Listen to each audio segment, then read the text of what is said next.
পোনা মাছের ডিম রান্না করব আলু আর কলা আর বেগুন দিয়ে। ডিমটা আমি লবণ আর হলুদ মাখিয়ে নেব।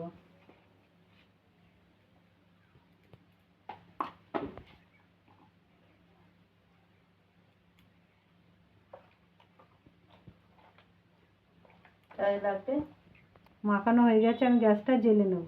জেলে কড়াটা বসিয়ে দিয়েছি আর কড়ায় তেল দিয়ে দিয়েছি। তেলটা গরম হয়ে গেছে, ডিমটা ভেজে নেব।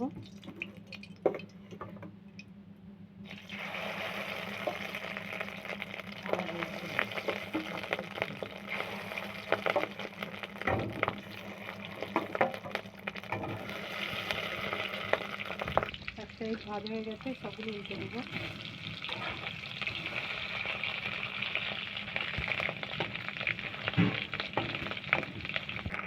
ভাজা হয়ে গেছে, সবগুলো উল্টে দেবো।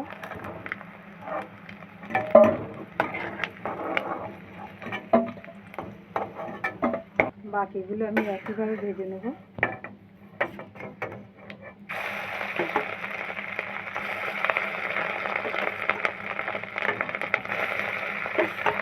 সবগুলো ভাজা হয়ে গেছে, আমি ওকে তুলে নেব।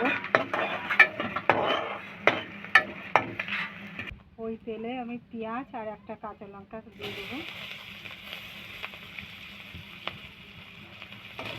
ভাজা ভাজা করে নেব। পেঁয়াজটা একটু ভাজা ভাজা হয়ে গেছে, এবার আলুগুলো দিয়ে দেবো।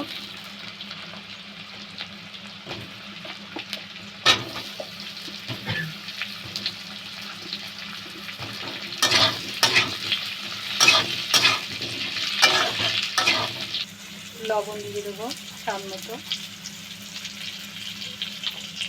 হলুদ দিয়ে দেবো।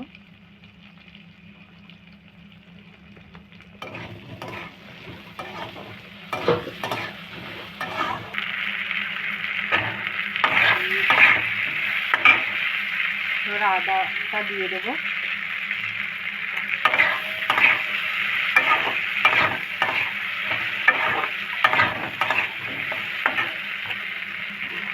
বেগুন আর কলা দিয়ে দেবো।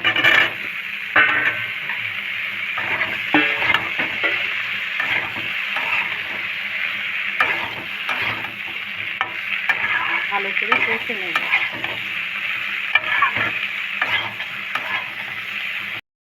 লঙ্কার গুঁড়ো দিয়ে দেবো হাফ চামচি, ধনে গুঁড়ো জিরে গুঁড়ো দিয়ে দেবো। লবণ আর হলুদটা আমি আগে দিয়ে দিয়েছি, আর দেবো না। এবার জল দিয়ে দেবো। কষা হয়ে গেছে।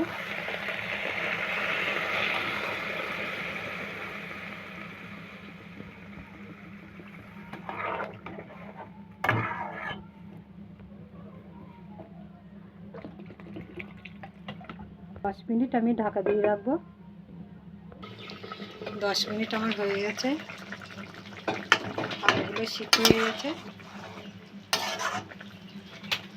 ডিমগুলো দিয়ে দেবো। সব ডিমগুলো দিয়ে দিয়েছি। 3-4 মিনিট ফুটিয়ে নেব। তরকারিটা আমার হয়ে গেছে, আমি একটু গরম মশলা দিয়ে দেবো।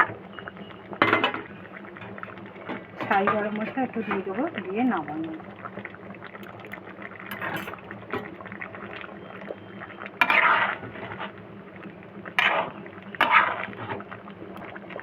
এবার নামিয়ে নেব। দেখুন কি সুন্দর হয়েছে। এরকম করে বাড়িতে রান্না করে খাবেন। খেয়ে ভালো লাগলে আমার চ্যানেলটাকে লাইক করবেন, শেয়ার করবেন, কমেন্ট করবেন, সাবস্ক্রাইব করবেন। ধন্যবাদ।